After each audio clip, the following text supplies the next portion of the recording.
Once you become strong-minded, you can accomplish anything. You can achieve perfect life quality.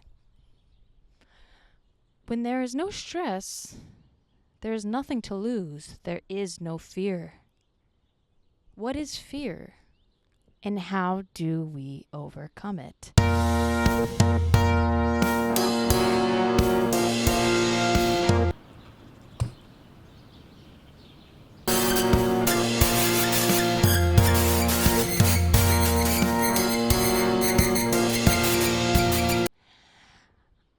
I may not overcome fear, but I look right through it.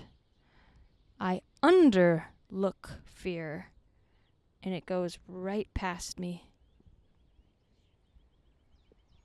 Sorry, I have something in my eyes. Welcome to Sam's Show. We're back. Another week yet again. And I'm here to say something very important to my viewers and reach out to new followers. I need you to know that not watching this show could be crucial, if not fatal, to your health. And I'll tell you why. On our show, we use a number of word receptors, and they link with our prefrontal cortex, which then links to our emotional brain parts that help to create a homeostasis in the body. Better blood flow, bowel movements, mental clarity. And here's how we do it. We have a number of words that we like to use that will be received by the prefrontal cortex. Link up to where our emotional state can produce too much cortisol. When we hear these soothing words, we think to remember. When we look into our mind's prefrontal cortex, when we begin to think of the way words are received by our prefrontal cortex, we realize how the cortisol levels might become reactors in our body. If words or affirmations that are positive to our mind, to those around us, we are calm. We hear ethereal words like higher-ath, or when we allow ourselves to grow accustomed to ethereal words and words like, I don't know. So our limbic system is communicated and regulated through the words heard in the prefrontal cortex. So hearing certain key phrases and words spoken aloud set off a number of receptors in the prefrontal cortex. They stimulate and regulate our limbic system. And we then enter a complete rarity, perfect homeostasis.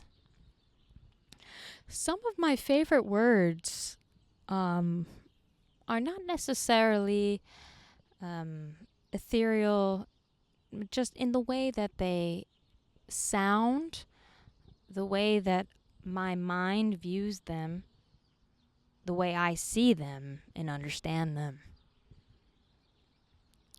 I like to think of words like nostalgia. I like to think of spreza. I like to think of milk. I like to think of some of my favorite foods as the way I think of them then brings their visual input into my receptor system. White, beautiful milk. Something I talk about often.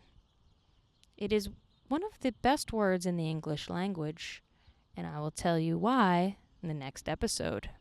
Once we've reached homeostasis, we can do certain low-maintenance activities while envisioning the words that we adore. Move your wrist around, like so. We look down at our calves. We look down at our calves, our calf muscles here. This is what we call the second heart. The second heart here is the secondary zone from which we draw blood up and down our bodies. Right? That is why it is our second heart. In Chinese medicine, we learn to take these calves and move them in such a way that promotes this circulation. Right? So, how is this possible, a second heart? Well, I don't mean it literally. I do want my viewers to know that there are certain ways of meditation, reflexology, homeostasis, and perfect living on this planet. And that is looking at our bodies literally and figuratively in what their function is to our body and minds. Once you have reached full perfection like myself, you are impervious to all that surrounds you. Loud noises, ugly people, bad words. You no longer hear bad words and negativity. Take a piece of a crystal, an ice cap, and stare at it with a magnifying glass as you repeat complimentary words. With the other ice cap, you will take a magnifying glass and say mean, ugly words. You will tell it it's stupid, it'll never amount to nothing. The ice cap, whom I spoke negative words to, melts away into nothingness. And the ice cap that I gave words of affirmation to were then turned into something of an amoeba. A million tiny little snowflake shapes, unique in all ways, sprouted from every morsel of the cube. Now, the human body is just like this, filled with water. Though we don't freeze it, we keep it room temperature. Part of achieving perfection like myself is drinking hot water, even on a hot evening like today. Muggy and buggy and just allergens permeating around me. I feel nothing. I love the great outdoors. Come on.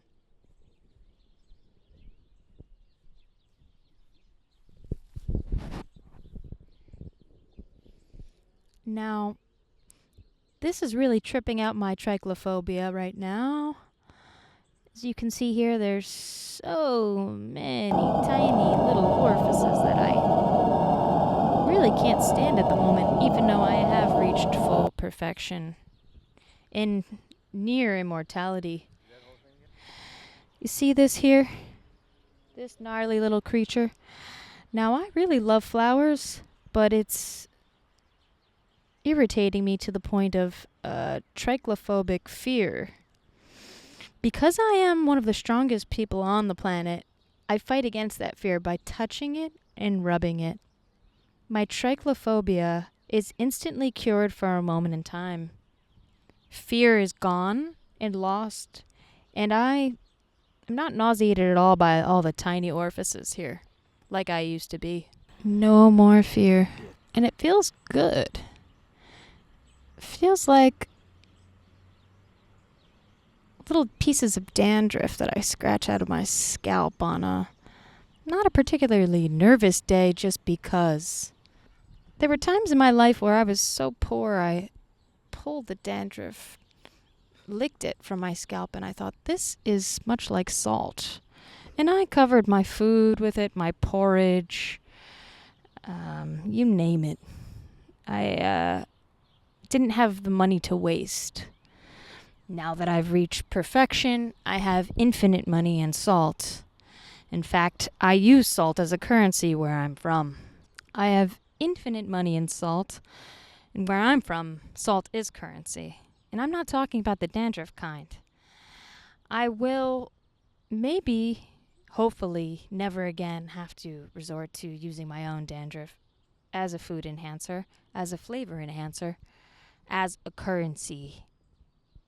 Let's get out of here.